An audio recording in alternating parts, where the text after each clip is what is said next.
Hey everybody, welcome back to Ravenstead. It's time for another build.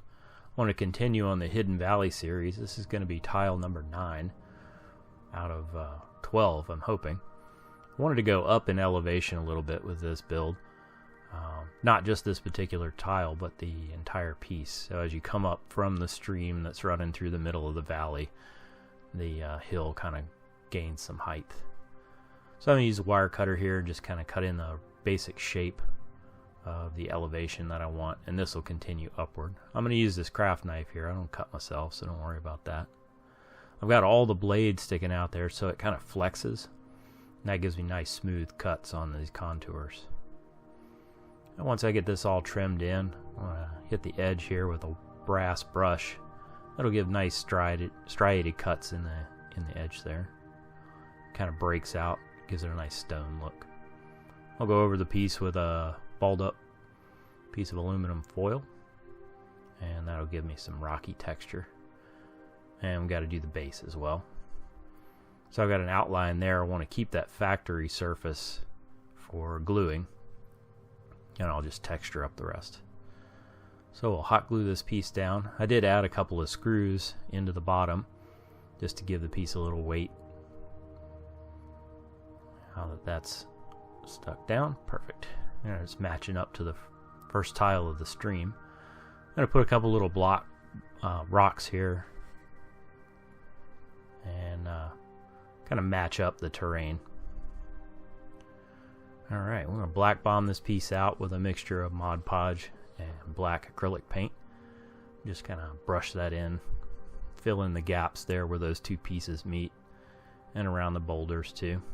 If you end up with gaps or blobs of hot glue or anything like that on there, you can just cover those up with a little bit of flocking or foliage. I'll get the edges all painted out. Those will eventually get painted with some matte black paint, so they just kind of disappear. So the Mod Podge gives us nice shadows for our dry brushing, so we'll get into that next. There we go. Once it's dry, I'll start in with a little bit of slate gray or dark gray. Brush that over. And then a little bit of medium gray going on. And then I'll follow that up with a little bit of parchment or light tan there. So you can see those shadows really building in. So I try not to get too carried away with the dry brushing. Really brings out the detail.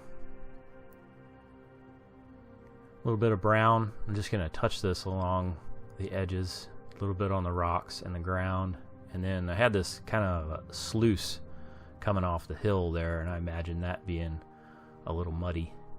A little bit of true green, and now some washes. This is a burnt umber acrylic wash, and that's mixed with water about 50-50. It's got a little bit of jet dry in there too, so it kind of spreads out.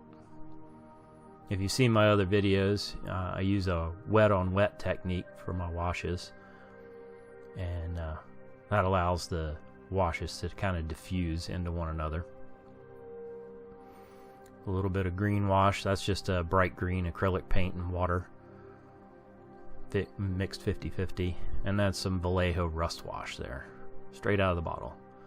Just dribbling that on. I'm getting a little cavalier with this rust wash. Kind of looks like a bloodbath right now, but it'll dry out and kind of mute down. There you can see. So time for some flocking. I'm going to paint on some PVA glue. That's just straight out of the bottle. I don't dilute that. And then I'll sprinkle on some fine flocking. That's a Woodland Scenics fine flocking. Spread that over the whole piece. I've intentionally left some areas devoid of glue, and I'll come back with my next textured flocking and fill in those little gaps. I'll just tap off the excess there. So now I can come in with a little brush and just kind of touch in where I want those spots to have a little more texture. I make my own mixture of flocking here. This is a preserved moss and a little bit of yellow flower flocking. I put that in a coffee grinder, grind it up super fine, sprinkle it over and give it a little light tap, and knock off the excess. Got one more layer of texturing I want to put on this piece. A little bit of medium flocking. It's another Woodland Scenics product. So I'm going to put on some thinned down PVA glue and water, and then sprinkle that over. Give it a little bit of a pat, not too hard. And then you can kind of see the glue diffuse through the flocking. So I just take a little bit more of that fine flocking and go over it. Now let's put some foliage in here. A couple little bushes. That's a little piece of preserved lichen. I like to have a lot of bushes and stuff for mice and our birds to hide under.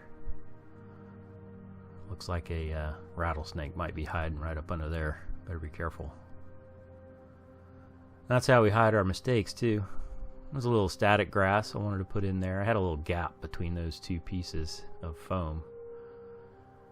I put a little bit of that watered down glue in there, and then sprinkle a little fine flocking, just a whisper of it. Tap off the excess and kind of blends it in. A couple more little bushes here and there. Got to remember that this piece is for tabletop gaming, so we're going to use miniatures, so I don't want to cover the whole thing with bushes and rocks. Got to have places for the miniatures to stand. There you go. Tucks in nice. Let me give you a closer look. Look. Here it is. Tile number 9 of the Hidden Valley series. Appreciate you watching, guys. Make sure you leave me a comment down below. I'd love to hear from you. Let me know what you think of the build. Check out my Patreon page too if you get a chance. Appreciate you watching. Thanks.